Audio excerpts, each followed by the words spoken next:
Well, it would appear that Twitter was under attack the other day.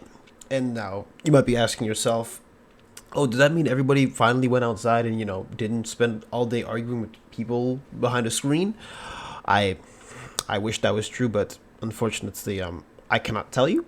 I'm not, the many users on Twitter that are just, doing their thing, but regardless of all that, that's basically what happened. And so people were logging into Twitter and stuff, and they couldn't really get into it. And then what happened after that as well, you know, eventually people ended up, fixing Twitter ended up fixing itself. So Elon did have a bit of a statement about it, actually, and he says here as follows: still is a massive cyber attack against X. We get attacked every day, but this was done with a lot of resources. Either a large coordinated group and or a country is involved. Tracing. Now, as ominous as that sounds, or as weird as that sounds, yeah. So it kind of makes sense when you think about it, because Elon Musk, love him or hate him, is a very polarizing figure nowadays. So naturally, anything that he gets his hands on, and since he owns Twitter, people aren't too happy about it. But I actually want to show you guys a little update article that I found literally today, actually. And it says here, X cyber attack, latest development. So I believe this was a Forbes article. So after the X social media platform, formerly known as Twitter, suffered multiple outages on March 10th, Elon Musk was quick to pin the blame on a massive cyber attack and opined that either a large coordinated group and or country is involved. Now, a prime suspect has emerged as the pro-Palestinian hacktivist collective known as Darkstorm claims responsibility for taking X down. How this ties in with Musk telling Larry Kudlow during a Fox Business Network interview that the attack had been traced to IP addresses or originated from the Ukraine area remains unclear. Darkstorm, however, is known to use tactics that are very similar to a Russia-linked group called Killnet, which also had a history of attacking Western targets and Ukraine supporting organizations before becoming a more mainstream attackers for hire service.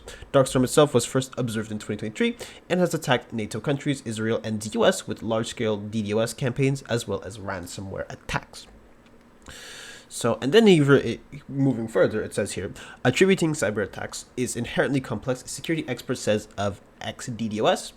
Attributing cyber attacks to a specific nation or even a particular group is inherently complex. Multiple security experts who have reached out to me in the wake of the attack on X have agreed DDoS attacks are a common tactic and even offered as a service. Chad Kriegel, Chief Information Security Officer at Deepwatch, said definitive attribution requires thorough forensic analysis that goes beyond basic IP tracing. The fact that Darkstorm has claimed responsibility for the attacks shouldn't be considered definitive proof either, according to Kriegel. The actual case of the X outages will require independent verification, and that's not going to be easy without direct access to the targeted infrastructure. In this case, X itself, the evidence from X and from the attackers claiming credit appears very limited.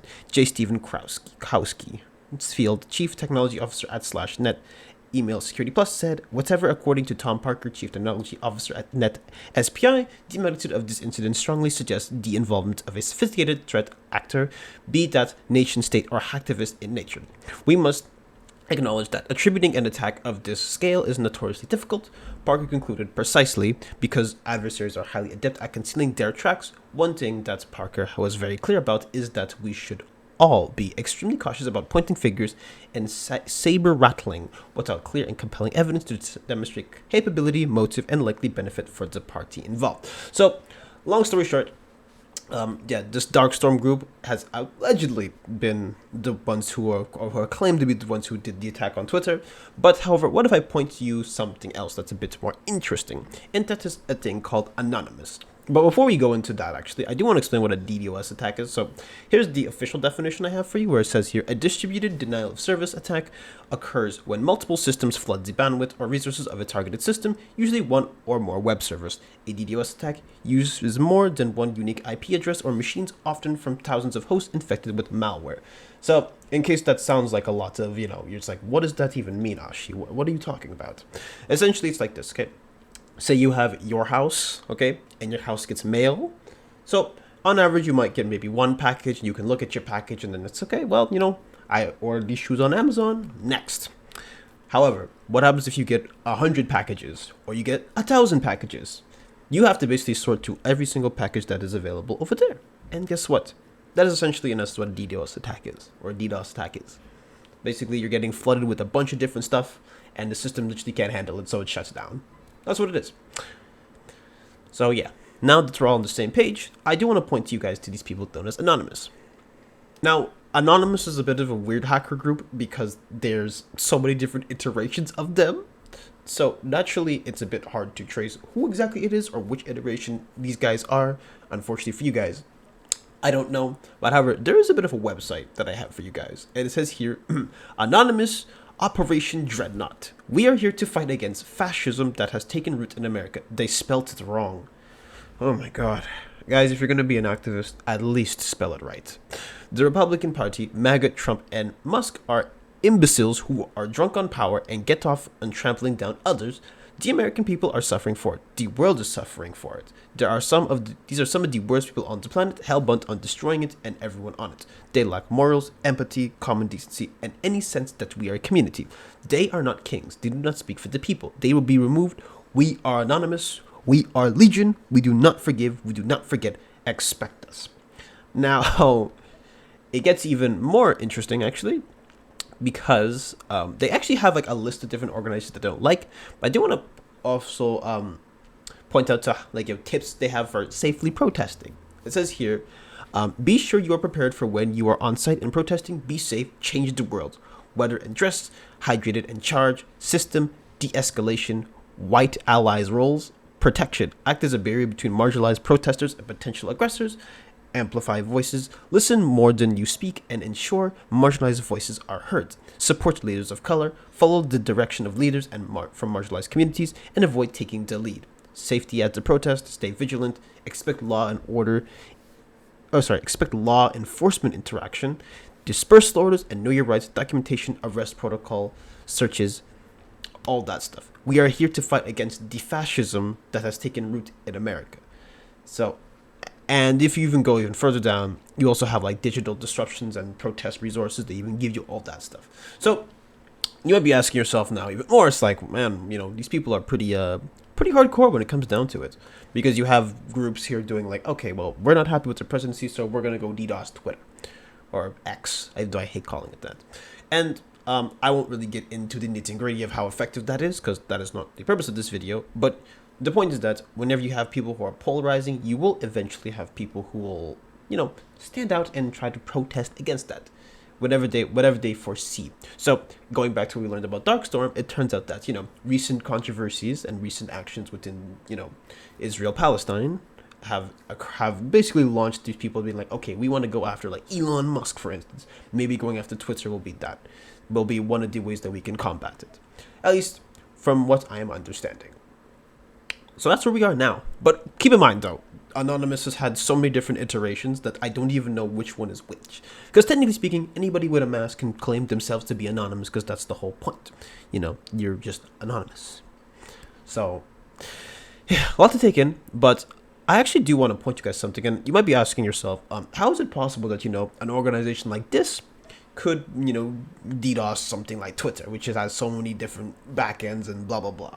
So I actually do want to show you the method that I know of the most. Now, this is of course for educational purposes, as it would be illegal to do any of these, but I do want to point out something. Sorry, unfortunately I forgot a little detail, so don't mind this part. I'm just going to interject in between. I was reading about Anonymous, and actually on the website, I forgot to put this in the video, so I'm going to put it here now. It turns out that there's a lot of different people that they fight against, it turns out. So, even though they can't spell fascism properly, it turns out that there's different groups. So I forgot to mention that there was Kiwi Farms, which is a very infamous forum, which, ironically, there was a campaign to take it down, but it's back up again, so it didn't really go anywhere. Prager University Foundation, those old like PragerU videos I guess people might have watched. And that's the two that I know the most of. But you even have like American Legislative Exchange Council, you have American First Legal, and you have the Servant Foundation. So they actually basically are going after everyone that they perceive as a threat. So it's kind of interesting though that I saw Kiwi Farms, because Kiwi Farms, if anything, is a bit far removed from what I know about it. But regardless, I really forgot to put this in there, so don't mind that. A very probable method that probably was used, and if I actually remember correctly, it mentioned using people for ransomware in the article, is that Essentially, say you, the average person, wants to commit a little crime. You say you have someone you don't like, and you want to just say, you know what, I just want to, knock out the network for a little bit. So, here's what happens. So, one method I would call is the infamous hacker forums. Now, these are basically places where you can go and literally get different cracks. And basically, people will be sharing information, maybe you want to figure out maybe how you do a credit card scam here, maybe figure out how to get personal information over here, social insurance numbers, all that fun stuff. And basically, because of that, on the individual level, you then go, you pay for it, and often it's usually paid in cryptocurrencies, because cryptocurrencies, even though you can track it on the blockchain, it's not money you're going to a bank. So it's much more, I guess, secure in that sense. But anyways, so here's an example I have for you, a place that used to be up actually. It was called Nulled. It's originally launched in 2014, but has officially been taken down by the FBI. So we're just going to go into a little history lesson about this hacker forum, just to explain to you guys how they work. Essentially here, Nulled was an online cracking forum. In 2016, Nulled became a victim of a data breach, which helped law enforcement to obtain information about possible suspects who were registered on Nulled. So a data breach. On March 16, 2016, Nulled was hacked and its database leaked. The database contained 9.65 gigabytes of users' personal information. The leak included a complete MySQL database file, which contained the website's entire data. This data breach included 4,053 users, their PayPal email addresses, along with cracked passwords, 800,593 users' personal messages, 5,582 purchase records, and 12,600 invoices. The data breach also exposed email addresses hosted on government domains. The identity of the persons that took down Nulled's database is not known, but there is speculation that state-sponsored hackers were involved. Another article reported that a Iranian group claimed responsibility for the data breach. Then you have also Operation Talent, which was on January 29th, 2025, literally of this year. The FBI, in collaboration with international law enforcement agencies, seized the domain of null.to as a part of Operation Talent. This operation targeted several hacking forums known for facilitating cyber activities, including the distribution of stolen credentials and pirated software. The seized websites now display a notice stating that they have been taken down by international enforcement partners. And as you can see here, not that I'm going to tell you to go to the website, but if you ever find yourself stumbling upon it, you're going to get a big fat, this has been seized by the FBI. So that's where we are now. And so luckily, with the help of a little tool we like to call the Wayback Machine, we actually can take a look at exactly what would go on in these, hacker forums. So I'm just going to show you a few bits and pieces here. So the first one I have for you guys is, of course, well, you have a homepage. If you've ever seen a forum before, it's roughly the same thing. So you have Null, expect the unexpected. You have members. It says here, welcome to Null. Please read forum rules and keep chat box English at all times. Remember to download the files in a virtual machine or a sandbox. Do not trust anyone. So even the forum itself tells you, do not download anything inside of your own native device. And see if it says you have announcements, you have releases, feedback, support, the lounge, you have cooking, cryptocurrencies, entertainment, achievement and bragging, gaming, graphics, all that. And it even gives you a list of, well, at the time, it gives you a list of members because, that's who was cycling in and out. Now, of course, because this has been defunct and been taken down, YouTube lets me show you guys this. But if this was an active forum, I could not show you guys because that would be illegal. So anyways, back to what I was explaining to you guys. So basically, you go on here, you can make a request and be like, okay, I want to figure out how do I use a DDoS attack over here. And of course, you pay for your service, and that's it. And naturally, the bigger, somebody gets, naturally, you're going to figure out, oh, wait a minute. Maybe I can use this as a bigger scale. And so essentially, as much as, love or hate Elon Musk, he did mention that it did take a lot of resources. So give or take, you can collaborate with different hacker groups, and perhaps, it can get bigger and bigger. Now, the question maybe you guys can think about is this really helpful when it comes to protesting? I will not give you that answer, because I don't even know. But that is what happened here. And so the big question on your mind is probably like, if this attack happened and my Twitter account was, was there, am I going to get hacked? Is it possible that my account gets hacked? When it comes to DDoS attacks, that's specifically towards the network. So your account is not really going to get hacked in that sense. Not like the, the 2020 disaster where multiple Twitter accounts were getting hacked. That is something entirely different. But if you are really that paranoid, I mean, I can't really help you, but I would say, change your passwords. Yeah, that's the most I can give you. Enable best security measures as possible, even if they're annoying. Just do what you can in terms of that. But in terms of attack like this, in terms of the overall output, it probably wasn't really that effective towards the average person. But yeah. So unfortunately, if their goal was to make everybody go outside, it did not work exactly entirely.